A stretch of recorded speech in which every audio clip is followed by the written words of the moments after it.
I've just started watching Sopranos and it might be my favourite series ever. Tony Soprano is to me what olives are to the Mediterranean.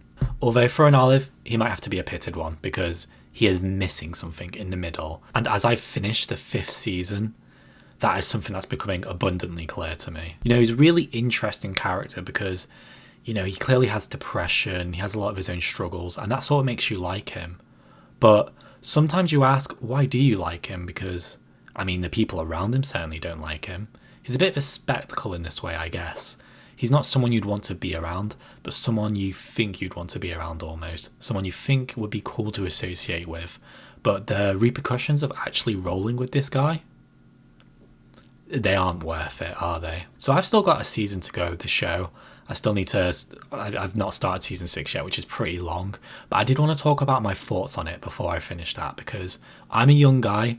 I missed the 2000s, you know, so unfortunately most of the adult TV shows from then I didn't see. And The Sopranos is something that's always piqued my interest, so especially since The Penguin came out, I wanted a good show to compare it to, and this feels like a natural fit. I think one thing that really sticks out to me about The Sopranos that you don't get in TV shows nowadays, and one thing that I crave and beg for a lot of the time, is the brutality and the finality of it, I guess. You know, I just finished season 5, and spoiler alert, but Adriana dying, that's final. That's something that's needed. I know in the last season that Chris dies, I believe, and you know, with the marvelization of TV shows nowadays, it's not really something you get. Even when Big Pussy, and I can't believe his name is Big Pussy, and I don't know if I'm even allowed to say that in this video, but when Big Pussy died, Christ, why can't I just give him a name like Garfield or something? Why Big Pussy? But yeah, when Big Pussy died, I was actually shocked, because it is brutal and it makes sense for the story, but yeah, it's not a reality we live with, is it? It's crazy. I don't make any money from these videos are not sponsored.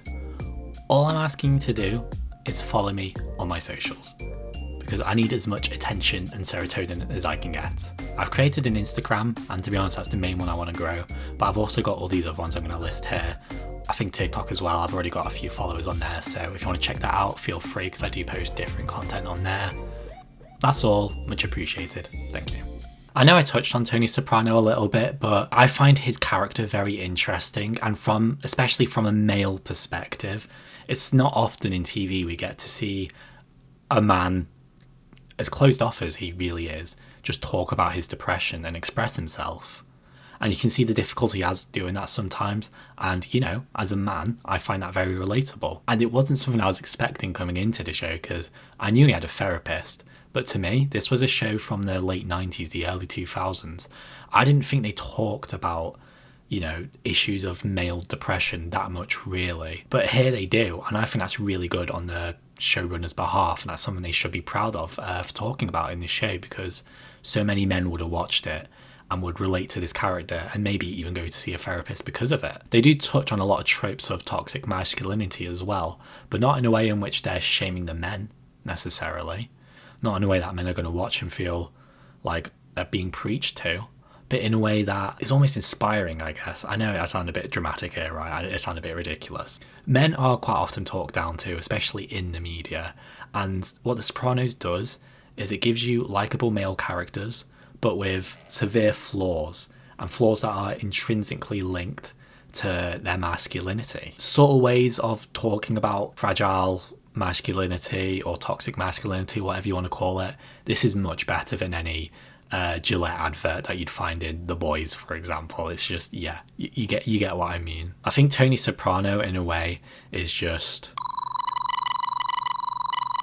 an exaggerated version of what a lot of men are. Well done, and amazing. Michael Gandolfini, rest in peace, amazing performance, I have to say that as well. Is Tony Soprano autistic? My next video, check that out.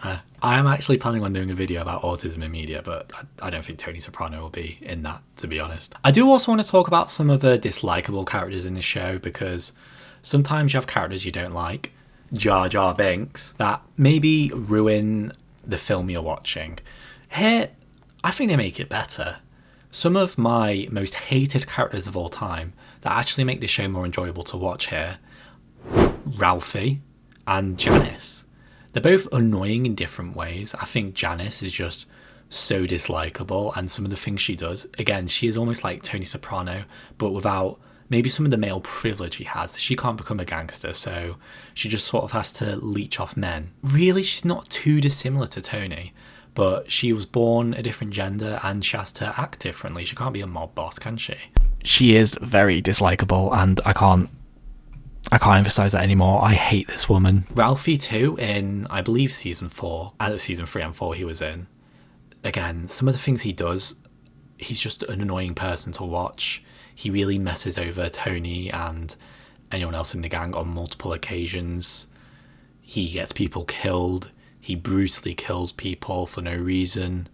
He's a dislikable character, but he almost acts as like an antagonist for this show, and he's sort of someone who he gives you a reason to root for Tony, and this is a useful way of having a character you don't like, in my opinion. Obviously, I've not finished the show so far, but my favourite seasons are 4 and 5. I think the first 2 seasons were kind of slow burners, in my opinion. Maybe I just didn't get into this show that quickly. I don't know. Maybe it took me a while to get into it.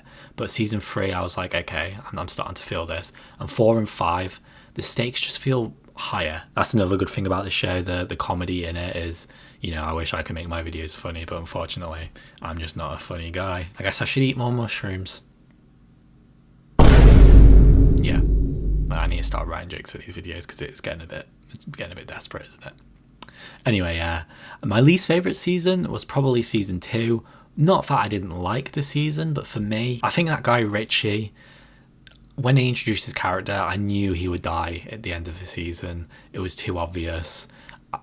His sister was in it, and again, I know I said she makes the show better, but learning about her wasn't the easiest process. For me, season 2, I'm glad I didn't give up there, because you know the meme of the gold mining?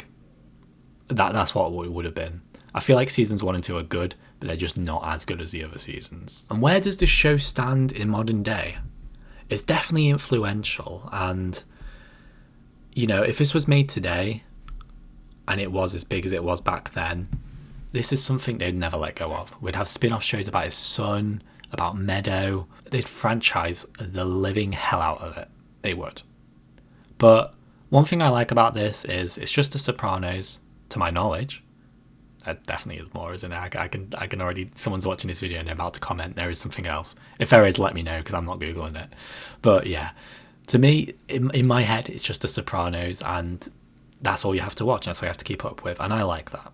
But where this show stands in modern day, it is regarded as one of the best shows ever, and I can't comment on that. I've not seen every show ever, but for me, it's one of my favourite shows. There are certain modern aspects I wish they'd add to it. I think nowadays, cinematography, for example, is just to such a high level. This show like this can't compete with it because they just didn't have the same technology. That doesn't mean the cinematography is bad here either. It's just, in my opinion, it doesn't quite match up. But yeah, I still think it's one of my favourite shows ever. But yeah, that's the video. I've got a few good videos coming up, so if you did enjoy it, make sure you subscribe. Christmas is coming, and I've got a few good plans for Christmas. So make sure you like and follow for that, because it's going to be good, okay?